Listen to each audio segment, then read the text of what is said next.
Namaskar, my dear parents and students. I am Malchan Sharma, Principal Founder, SS Central School. First of all, I want to talk about the online education. In this COVID-19 situation, online education is the only one solution for the students' academic development. There is not any method by which we can develop the students' academic. So, for online education, what you have to do to provide online education in present time, SS Entrance School is using Google Meet for the students online education, and we are using WhatsApp to send the students homework and other activity things for the students. So for online education, what you have to do, you have to install WhatsApp app in your mobile phone, and your WhatsApp number is added in the group, and on daily basis you will get a link. Also, what you do, you have to install WhatsApp, and you have to install Google Meet in your smartphone. So after getting link, when you get the link on your WhatsApp group, in that case you have to click on the Google Meet link. When you will click the link or click on the link will automatically open in the Google Meet, and you have to click on the Ask to Join. Then teacher will join the students in the online classes. So in this virtual class, if students are attending the class with full concentration, in that case they will be highly benefited as like they was benefited in the actual class. इसमें student को सारे student visible रहते हैं, teacher उनको visible रहता है, board उनको visible रहता है, और स्टूडेंट्स को एक ऐसा फील आता है कि हम क्लास में बैठ के ही क्लास ले रहे हैं. तो अब जो ऑनलाइन एजुकेशन के लिए हमने जो हमारे रिसोर्सेज है उनको डेवलप किया है, सारी रिसोर्सेज हमने डेवलप करके बहुत ही अच्छे वे में ऑनलाइन एजुकेशन हम कंडक्ट करवा रहे हैं. Second thing, I want to talk about the parents who are not providing online education facilities, और who are जो बच्चों को ऑनलाइन एजुकेशन नहीं दिलवा रहे हैं, और जो बात कर रहे हैं no school no fees no online education. तो मैं उन पेरेंट्स से ये बोलना चाहता हूँ कि आप नो स्कूल नो फी और नो ऑनलाइन एजुकेशन करके किसका लॉस कर रहे हैं. आप अपने बच्चों को पढ़ाई से आइसोलेट कर रहे हैं. आप बच्चों को पढ़ाई से आइसोलेट कर देंगे तो फर्स्ट थिंग तो ये कि इस साल जो स्कूल खुलने की प्रोबेबिलिटी काफ़ी कम है, और जो गवर्नमेंट है वो क्या करेगी, अगर पूरे साल भी स्कूल नहीं खुलता है तो जीरो सेशन नहीं कर सकती है गवर्नमेंट. इसको किसी भी हाल में गवर्नमेंट जीरो सेशन नहीं करेगी. वो स्टूडेंट्स को नेक्स्ट क्लास में प्रमोट कर देगी, बिना किसी एग्ज़ाम बिना किसी उसके भी वो ऑर्डर देगी कि इसको प्रमोट कर दो. बट उससे लॉस किसका होगा, स्टूडेंट का लॉस है.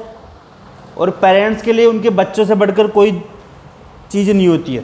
तो अब पेरेंट्स ऐसा क्यों कर रहे हैं, इसके लिए जो रोल प्ले कर रहा है वो मीडिया बहुत इंपॉर्टेंट रोल प्ले कर रहा है.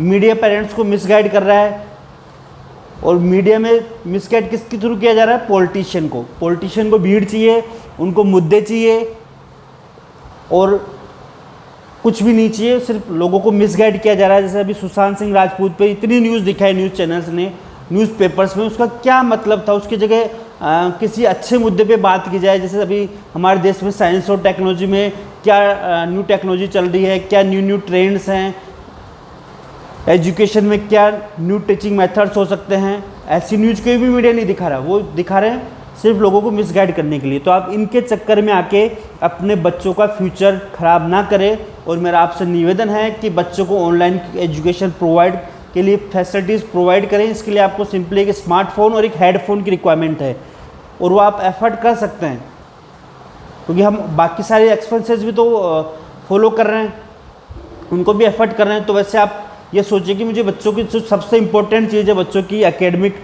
जो उनके पढ़ाई जो उनकी एजुकेशन, उसको आप इग्नोर कर रहे हैं, तो इससे आप बच्चे का ही लॉस कर रहे हैं. अब बात आती है फ़ीस की. फ़ीस के रिगार्डिंग स्कूल वाले कोर्ट में जा रहे हैं, पेरेंट्स कोर्ट में जा रहे हैं, कोर्ट का डिसीजन आ रहा है, फिर कोर्ट के डिसीजन के अगेंस्ट में गवर्नमेंट जा रही है। तो एक तरीके से ये क्या हो रहा है, एक जो किसी भी एसोसिएशन हो, चाहे वो पेरेंट्स एसोसिएशन हो या कोई भी एसोसिएशन हो, उनके जो नेता लोग हैं उनको भीड़ चाहिए, उनको उनकी पॉपुलैरिटी चाहिए और वो उसके लिए कुछ भी कर सकते हैं। तो जैसे कोर्ट का डिसीजन अभी जो आया था उसमें यह आया था कि पेरेंट्स को 70% फ़ी पे करनी है और जो 30% फ़ी है वो माफ़ नहीं की गई है। कुछ पेरेंट्स सोच रहे हैं कि कोर्ट ने 30% फीस माफ़ कर दी है। नहीं, कोर्ट का जो डिसीजन है वो 30% फीस पे वो पेंडिंग है, वो ये बताएगा कि फ़ीस कब पे करनी है। तो और इस चीज़ को हम इससे भी समझ सकते हैं, चाहे कोई प्राइवेट कॉलेज हो, प्राइवेट गवर्नमेंट कॉलेज हो, कि कहीं पे भी फ़ीस माफ़ नहीं की गई है, सभी जगह फ़ीस डिपॉजिट हो रही है। वो नोटिफिकेशन आए थे, सभी ने फ़ीस डिपॉजिट करवा दी है। हर कॉलेज के स्टूडेंट ने फ़ीस डिपॉजिट करवा दी है, चाहे वो आईआईटी हो, चाहे वो एनआईटी हो, चाहे वो आईआईएम हो, चाहे वो मेडिकल कॉलेज हो, चाहे वो कोई सा भी कॉलेज हो, हर जगह फ़ीस डिपॉजिट हो चुकी है। अब हम बात करते हैं स्कूल्स की। अगर हम बात करते हैं केंद्रीय विद्यालय की, तो केंद्रीय विद्यालय अपने विद्यार्थियों से टाइमली फ़ीस के लिए नोटिस सेंड कर रहा है और वहाँ टाइमली फ़ीस डिपॉजिट हो रही है। तो आप ये सोच के देखिए कि जब जो गवर्नमेंट ऑर्गेनाइजेशन है वो फ़ीस ले रहे हैं तो कोर्ट कैसे, क्योंकि प्राइवेट स्कूल जो है वो सिर्फ चलती है फ़ीस पे, उनसे गवर्नमेंट को कोई फंडिंग नहीं होती है और बायलॉज के अकॉर्डिंग कोर्ट को कोई राइट नहीं है कि वो फ़ीस माफ़ करने का ऑर्डर दे सके। तो फीस माफ़ नहीं होगी, बट इस कोविड-19 की जो सिचुएशन है उसमें सभी लोगों को इकोनॉमिकली लॉस हुआ है, कईयों की जॉब गई है, काफ़ी लोगों ने सफ़र किया है। तो इस प्रॉब्लम को देखते हुए एसएस इंटरनेशनल स्कूल ने जो टोटल ट्यूशन फीस है उसका 30% फुल वेवियर हम आपको प्रोवाइड करेंगे। फ़ीस में 30% फ़ीस आपसे नहीं ली जाएगी। अगर कोर्ट का ऑर्डर आएगा कि 100% फ़ीस लेनी है पेरेंट्स से, तो भी हम आपसे 30% का फ़ीस वेवियर आपको प्रोवाइड करेंगे। सो ये तो आप निश्चिंत रहिए कि कोर्ट जो है फ़ीस माफ़ नहीं कर सकता है किसी भी हालत में। अभी सिर्फ मुद्दे से अभी जो मुद्दा चल रहा है कि इस बात को सिर्फ एक पॉलिटिकल एजेंडा बनाए रखें, जब स्कूल्स ओपन होगी तब ऑर्डर आ जाएगा कि फ़ीस जमा कराओ। तो आप टाइमली अपने बच्चों की फ़ीस जमा कराएं और इस चक्कर में आप अपने बच्चों का पढ़ाई का लॉस ना करें, वही आपके लिए बेटर होगा। आप टाइमली बच्चों की फ़ीस जमा करवाएं और अपने बच्चों के लिए एक रोल मॉडल की तरह बने। हम आपसे एजुकेशन देके ही उसकी फ़ीस मांग रहे हैं, हम आपको एजुकेशन ही तो दे रहे हैं, हम आपसे किसी कोई शराब तो नहीं बेच रहे हम आपको, वहाँ तो कोई कुछ नहीं पूछता है। और यहाँ स्कूल में जब हम इस ऐसी हालत में जहाँ स्कूल्स एफर्ट कर रहे हैं बच्चों को, क्योंकि वो हमारे बच्चे हैं, जो स्कूल के बच्चे हैं वो हमारे बच्चे, वो उनका फ्यूचर अगर ख़राब होगा तो वो स्कूल के लिए भी हार्मफुल है। तो हम चाहते हैं कि हमारा हर बच्चा, एक स्कूल का टीचर या स्कूल का डायरेक्टर ही ये चाहेगा कि उसका बच्चा आगे बढ़े और उसका नाम हो, वो आगे से आगे जाए, और कोई नहीं ये चाहता है। हम इसीलिए ये सारी चीज़ें कर रहे हैं कि बच्चा आगे बढ़े और स्कूल का भी नाम रोशन हो। और रही बात फ़ीस की, तो फ़ीस लेना तो स्कूल का काम है, फ़ीस लेंगे, फ़ीस नहीं लेंगे तो स्कूल चलेगा कैसे।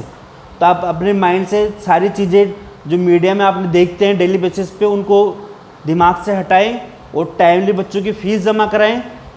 और अगर मैं आपसे ये वादा करता हूँ, अगर कोर्ट ये बोलता है, वैसे तो 100% मैं आपको श्योर करता हूँ कि कोर्ट किसी भी हालत में ये ऑर्डर नहीं देगा कि फ़ीस माफ़ की जाए, बट इन केस कोर्ट का जो भी ऑर्डर आएगा उसको हम मानेंगे। बट अभी हमें स्कूल में इतने सारे एक्सपेंसेस हैं, टीचर्स की सैलरी देनी है, लाइट का बिल देना है, इंस्टॉलमेंट्स पे करना है, खर्चे बहुत है स्कूल्स में। तो मैं आपसे निवेदन करता हूँ कि बच्चों की फ़ीस जमा कराएं और अपने बच्चों के डेवलपमेंट के लिए और स्कूल की टीचर्स की सैलरी, स्कूल्स के वेल मैनेजमेंट के लिए आप फ़ीस पे करें। और आपसे मेरी यही निवेदन है फिर से कि आप फ़ीस जमा करवाएं, ताकि हम भी टीचर्स को सैलरी दे पाएँ, टीचर्स भी बच्चों को और भी एक न्यू एनर्जी के साथ टीच कर पाएँ। वैसे तो हमारे टीचर फुल एनर्जी के साथ टीचर्स को, स्टूडेंट्स को ऑनलाइन एजुकेशन प्रोवाइड कर रहे हैं। तो आपसे मेरा निवेदन है, टाइमली फ़ीस जमा कराएं, भड़काऊ मीडिया की बातों में ना आए और खुद के स्वविवेक से सोचें और फ़ीस जमा कराएं। धन्यवाद।